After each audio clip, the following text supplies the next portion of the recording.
हिंद, जय भारत। मैं राम कुमार आपका अपने परिवार एकलव्य राम कुमार में हार्दिक स्वागत करता हूँ। आज हम पढ़ेंगे पाठ 3 जिसका नाम है परमीकरण।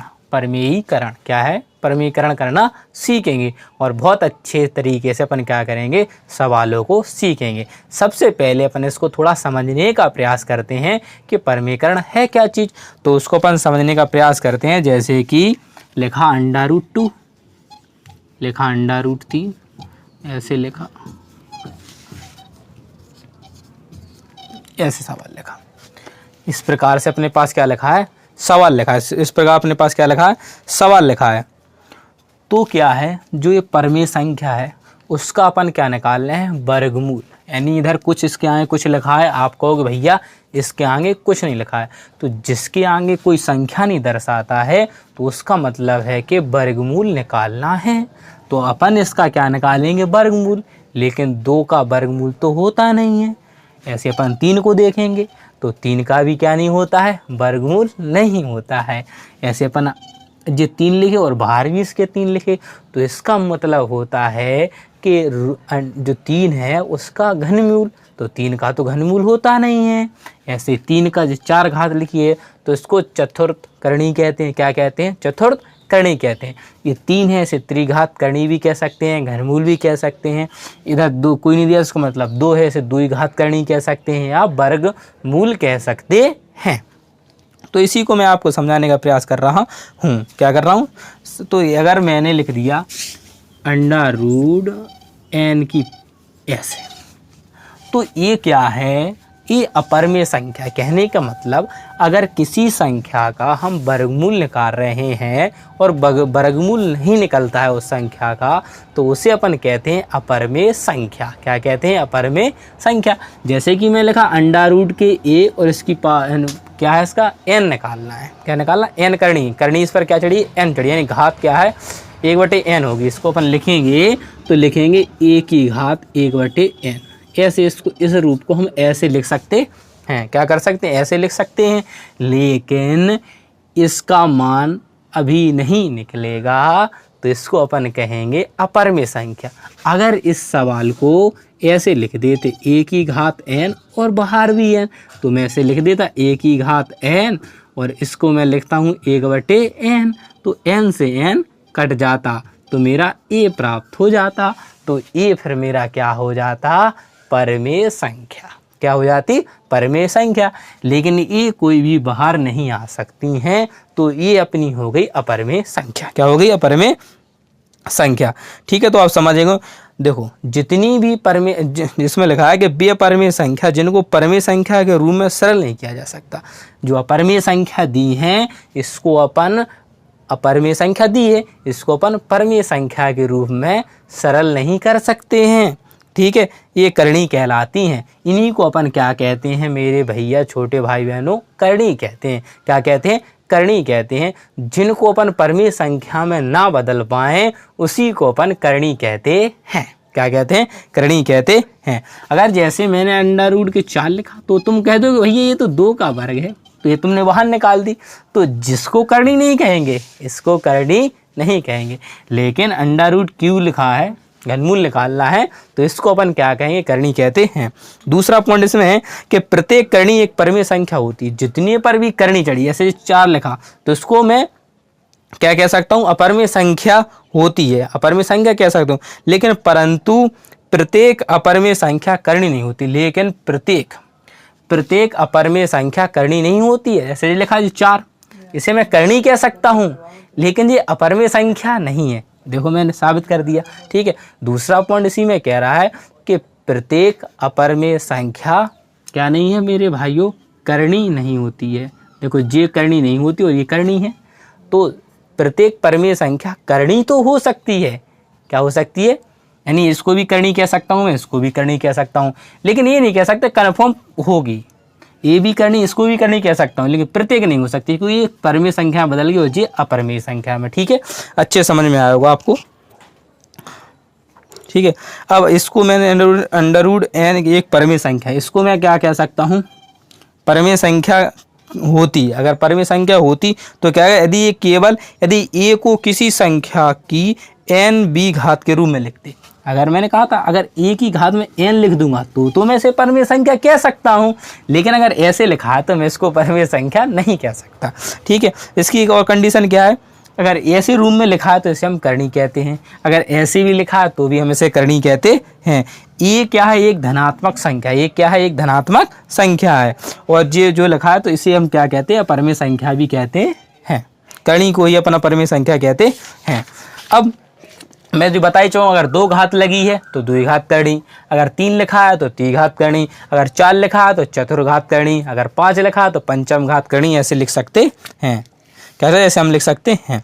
अब आते हैं कुछ मुख्य परिणाम। क्या होते हैं कुछ मुख्य परिणाम, तो इन सब को तो आप जानते होंगे। ऐसे लिखा √a की पावर 2, तो आप सभी जानते हो कि भैया इसको तो मैं 2 और इसको 1/2 लिख सकता हूँ। 2 से 2 कट गया तो ये 1 आ गया। क्या आ गया, ये आ गया। क्या आ गया मेरे भाइयों, ये आ गया। और √a मैंने कहा इसको अपन 1/2 लिख सकते हैं।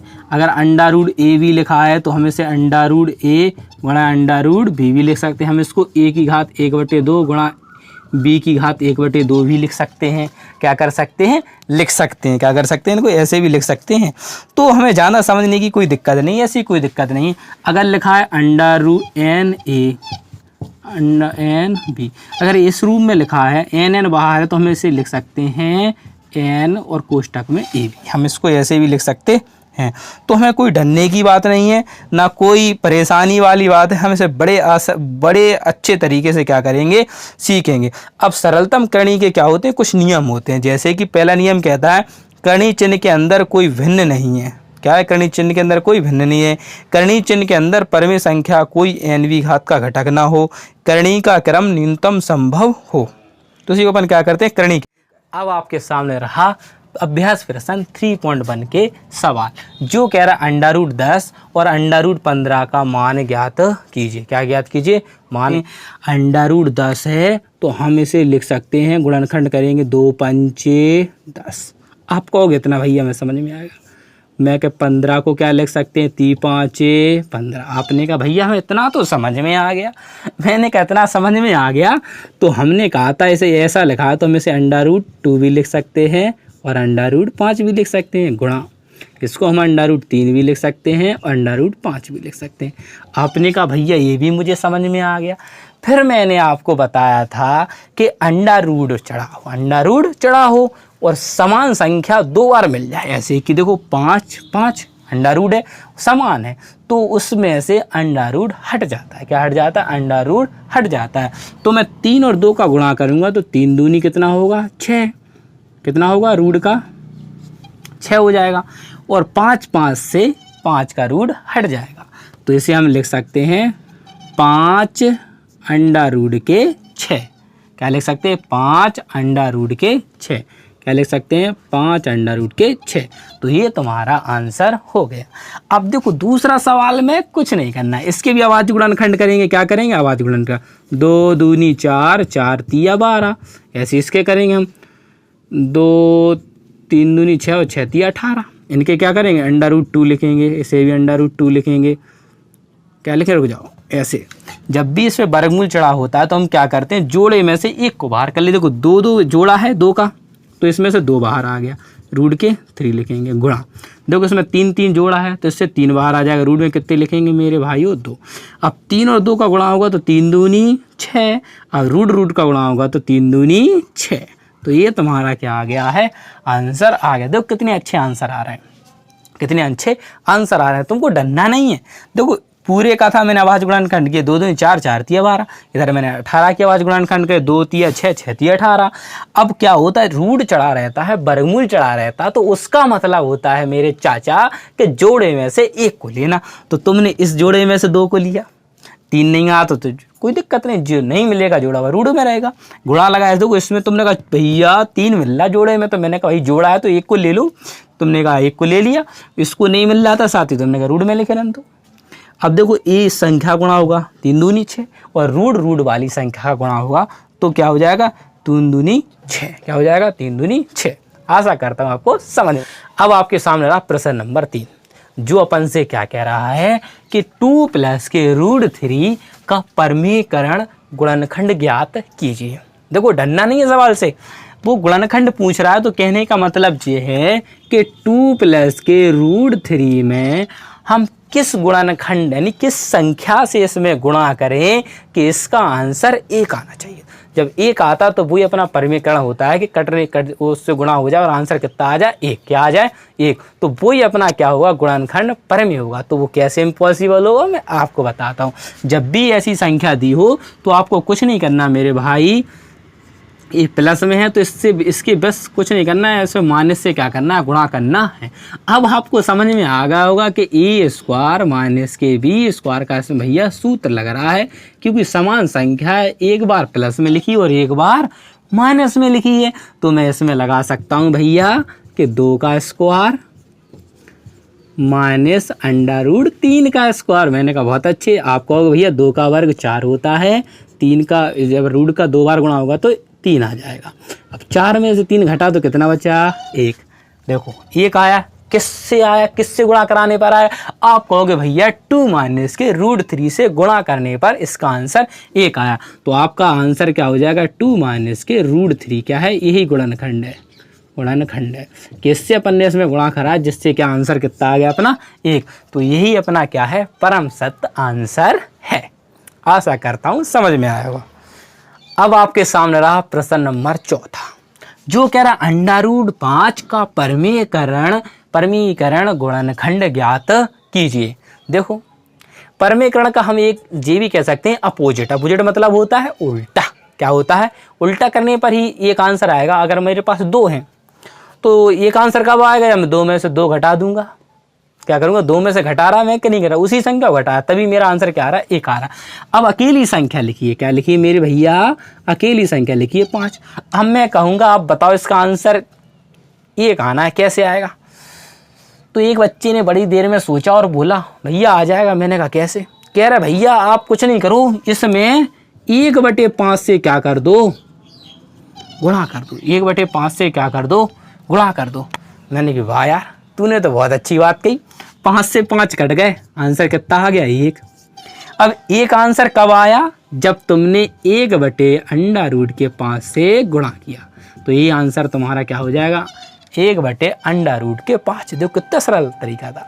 ऐसे सवालों को समझते रहिए और आगे बढ़ते रहिए। अब आपके सामने रहा प्रश्न नंबर 5। जो 5 है ना वो 5 ही लाइन का नहीं है, एक ही लाइन का है।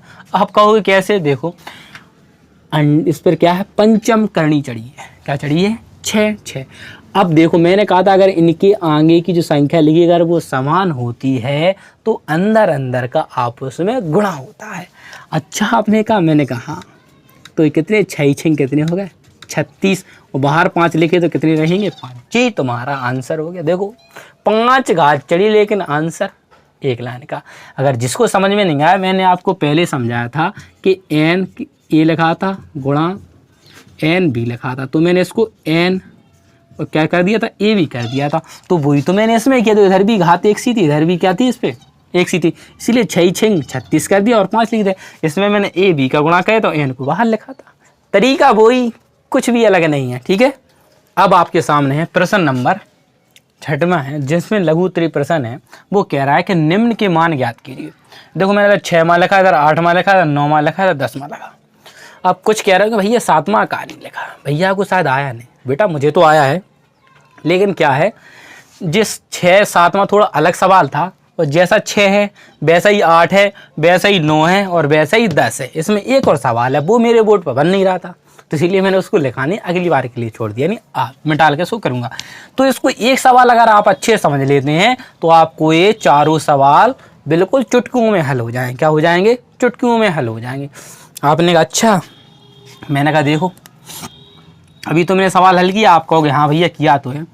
देखो समान संख्या लिखी है, देखो इधर भी एक सी संख्या इधर भी एक सी संख्या गुणा में है, एक प्लस में और एक माइनस में।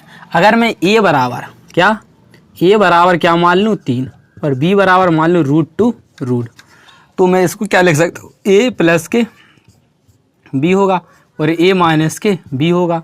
और ये सूत्र काय के बराबर होगा ए स्क्वायर माइनस के बी स्क्वायर। तो मैं इसको लिख नहीं सकता ऐसे 3 का स्क्वायर और माइनस बी का मान कितना अपना √2 और 2 का स्क्वायर। आप कहोगे बिल्कुल भैया हम लिख सकते हैं, क्यों नहीं लिख सकते हैं। मैंने कहा अब तो तुम हल्के में ले रहा। तो मैं कहूँ 3 का वर्ग कितना होता है, आप कहोगे भैया 9 होता है। अब अगर 2 का वर्ग होगा तो 4 हो जाएगा। अब जो √2 का वर्ग होता है, हमने कहा रूट चढ़ाया तो वही संख्या आती है जब उसका वर्ग होता है। तो ये 9 हो गया और 4 दूनी क्या हो गया मेरे भैया 8 हो गया, और घटाया तो क्या आंसर आ गया, 1 आंसर आ गया। जिसको भी समझ में नहीं आया वो एक बार और समझे मेरे साथ। कैसे? पहले मान को मैंने a माना, दूसरे मान को जो 2√2 को मैंने b बराबर मान लिया। मैंने लिखा इसकी जगह a लिखा प्लस इसकी जगह b लिखा, इसकी जगह मैंने a लिखा 3 बराबर, इसकी जगह b लिखा। अब मैंने देखा a प्लस b कोष्ट में a माइनस b, ये तो सूत्र होता है a square minus b square. मैंने कहा बिल्कुल सही रास्ते पर जा रहा हूँ। तो मैं लगा दो a स्क्वायर माइनस b का सूत्र। a का मान कितना था √3, 3 का स्क्वायर माइनस b का मान कितना था 2√2, इसका भी स्क्वायर। 3 का वर्ग कितना होता है 9, और माइनस का चिन्ह। 2 का वर्ग कितना होता है, आप कहोगे 4 होता है भैया, और √2 का वर्ग कितना होता है 2 होता है। तो 4 दूनी 8, 9 में से 8 गए तो बचे 1। अब आपके सामने आता है प्रश्न नंबर 8। बहुत सरल है, सेम टू सेम। अब देखो मैंने एक बार बता दिया, अब इसमें ये बिल्कुल सेम वो मेथड लगाना है। क्या देखो, a बराबर मान लिया तुमने 5 और b बराबर मान लिया √7। तो सूत्र a स्क्वायर माइनस के b स्क्वायर। तो a की जगह क्या लिखोगे तुम 5 का स्क्वायर, b की जगह क्या लिखोगे √7 का स्क्वायर। अब तुम जब इसका वर्ग करोगे तो 5 का वर्ग होगा 25, जब 7 का करोगे √7 का तो 7 आएगा। अब 25 में से अगर तुम 7 घटाओगे तो तुम्हारा 18 आंसर आएगा। अब आपको समझ में आ रहा होगा। अब आपके सामने प्रश्न नंबर 9 बिल्कुल सेम टू सेम है, इसमें भी कुछ नहीं करना, वही सूत्र लेके a बराबर मान लूँगा √8 और b मान लिया मैंने √2। सूत्र क्या है अपना, वही लग रहा है a स्क्वायर माइनस के b स्क्वायर। तो a बराबर मेरे पास है √8 का स्क्वायर माइनस b बराबर क्या है √2 का स्क्वायर। तो जब मैं √8 का स्क्वायर करूंगा तो क्या हो जाएगा 8 आएगा, जब √2 का स्क्वायर करूंगा तो √2 आएगा। अब 8 में से 2 घटेंगे तो कितने बचेंगे 6। तो ये आपका इसका परम सत्य आंसर हो गया। सेम टू सेम ये भी सवाल है। पहला a का मान कितना है 3 और b का मान कितना है √3। अब तो इन्हें पता है कि इधर प्लस में संख्या हो एक बार माइनस में संख्या हो तो सूत्र लगता है a स्क्वायर माइनस के b स्क्वायर। तो a का मान 3 तो 3 का स्क्वायर, b का मान √3 तो √3 का स्क्वायर। तो 3 का वर्ग होता है 9 और √3 का वर्ग करते हैं तो कितना होता है 3 होता है। तो 9 में से अगर 3 घटाएंगे तो कितने बचेंगे 6। कितने बचेंगे 6। तो ये मैंने आपको चारों सवालों के बहुत अच्छे तरीके से क्या बता दिए बेटा, आंसर बता दिए। अगर आपको समझ में नहीं आया, कहीं भी कोई दिक्कत हो रही है, भैया आपसे डार्ट कैसे लिख दे रहा है, देखो मैंने इसको इतने अच्छे शुरू में बताया कि ए बार ए मान लिखो, इसकी जगह तो मान पट करोगे ए बी तो पता चल जाएगा a square minus b square का सूत्र है। आप इससे अच्छे से कर सकते हैं और अच्छे से समझ सकते हैं। मैंने बहुत अच्छे से आपको समझाने का प्रयास किया। अब आपके सामने रहा प्रश्न नंबर 13 और 12। अब आप कहोगे भैया आपने पहले क्यों, मेरे भाइयों ये उसका उसी का बिल्कुल सेम टू सेम सवाल है और ये थोड़ा अलग है तो इसीलिए मैंने इसको उतार लिया, फिर बकाया जो रहेगा वो भी करवा रहे हैं। तो पहले इसको समझेंगे। अब आप कहोगे भैया इसको समझाने की क्या जरूरत है, इसको तो हम वैसे ही सीख गए। आप कहोगे कि a बराबर √5, मैंने कहा वेरी गुड। आप कहोगे b बराबर आप √2 मानोगे, मैंने कहा वेरी गुड, तुम समझदार हो गए। अब आप कहोगे भैया ऐसा सूत्र लगा दो a स्क्वायर माइनस के b स्क्वायर। मैं कह रहा वाह यार तुमने तो गजब कर दी यार। अब a बराबर √5 है तो इधर क्या लिख देंगे √5 का स्क्वायर माइनस b बराबर क्या √2 तो इसका भी क्या कर देंगे हम स्क्वायर। अब 5 का जब भी √5 का हम स्क्वायर करते हैं या वर्ग करते हैं तो वही की वही संख्या आती है। ऐसे हम 2 का वर्ग करेंगे तो 2 ही रहेगा।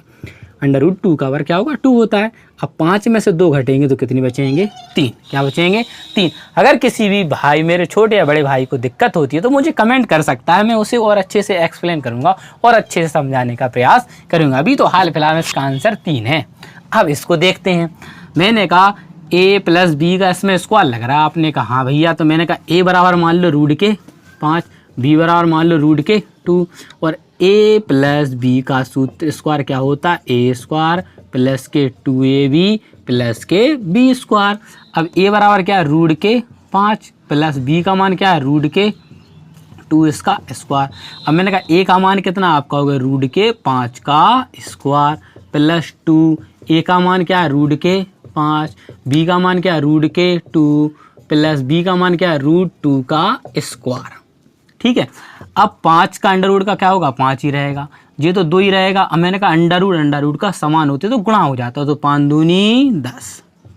ठीक है, प्लस इसका कितना हो जाएगा 2 दूनी सॉरी इसका कितना होगा मेरे भैया 2 ही होगा। अब 5 और 2 जुड़ जाएंगे तो कितने हो जाएंगे 7 प्लस के 2 अंडर रूट के 10। यही आपका परम सत्य आंसर है। क्या है? परम सत्य आंसर है। अब आपके सामने रहा प्रश्न नंबर 7 और 10 जो लास्ट बचे हैं।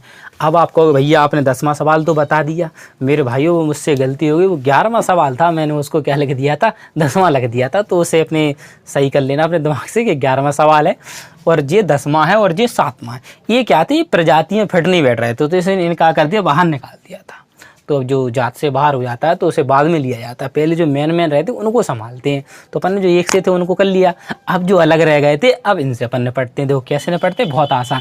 इसमें ना देखो कोई सूत्र लग रहा है, कुछ नहीं लग रहा। आपने कहा भैया सूत्र भी नहीं लग रहा, ना a+b का स्क्वायर लग रहा है इसमें। तो मैंने कहा जब भी किसी में कोई सूत्र न लगते दिखाई दिए तो आपको कुछ नहीं करना है, इस 5 का इस पूरे में गुणा कराना है, फिर -√2 का इसमें पूरे में गुणा कराना। कैसे? देखो मेरे साथ आप सीखेंगे √5 का अंडर में गुणा होगा तो जो हो जाएगा √5 तिया 15। इतना समझ में आया?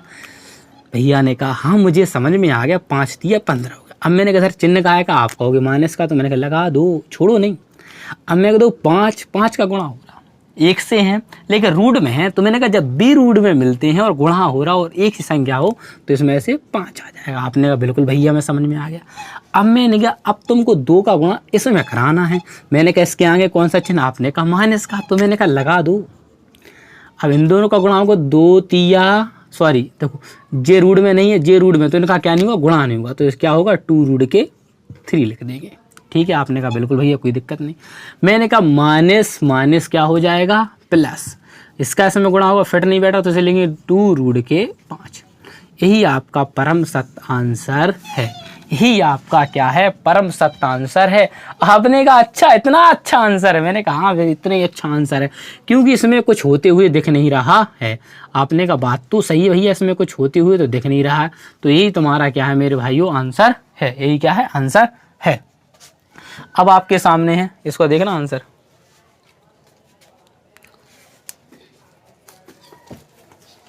तुम गिड़गिड़ी जाने कहाँ जाते भाग जाते हो?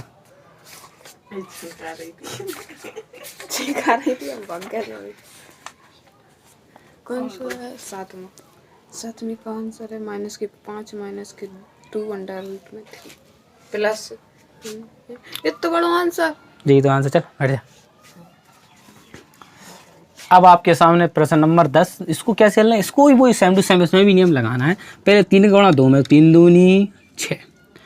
अब 3 का इसमें गुणा करेंगे तो ये रूट में नहीं, तो हम इसे लिखेंगे 3√2। आपने कहा बिल्कुल सही। अब मैंने कहा अब इसका इसमें गुणा करेंगे तो इसे लिखेंगे 2√3।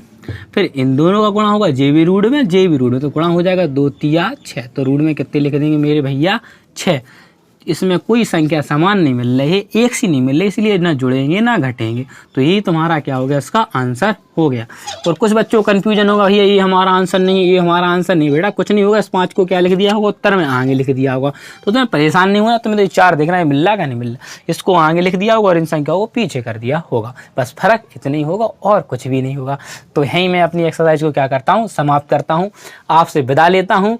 मिलता हूँ अगली वीडियो में फिर क्वेश्चनों के साथ, क्योंकि अभी थोड़ी क्या वीडियो अपलोड नहीं हो पाई, किसी समस्या की वजह से क्या नहीं हो पाया, मैं वीडियो नहीं बना पाया, थोड़ी मेरे पास परेशानी आ गई थी। लेकिन अब आपके पास रेगुलर वीडियो पहुंचेगी, तो आप मन लगा के पढ़ें हमारे चैनल को। अगर वीडियो अच्छी लगती है तो लाइक करें, शेयर करें और सब्सक्राइब करें और वीडियो को ज़्यादा से ज़्यादा फैलाएं। ठीक है, तो एक स्लोगन है कि ज़िंदगी में कुछ भी आसान नहीं है और कोशिश करो तो कुछ भी मुश्किल नहीं है। तो आपसे विदा लेता हूँ। जय हिंद, जय भारत।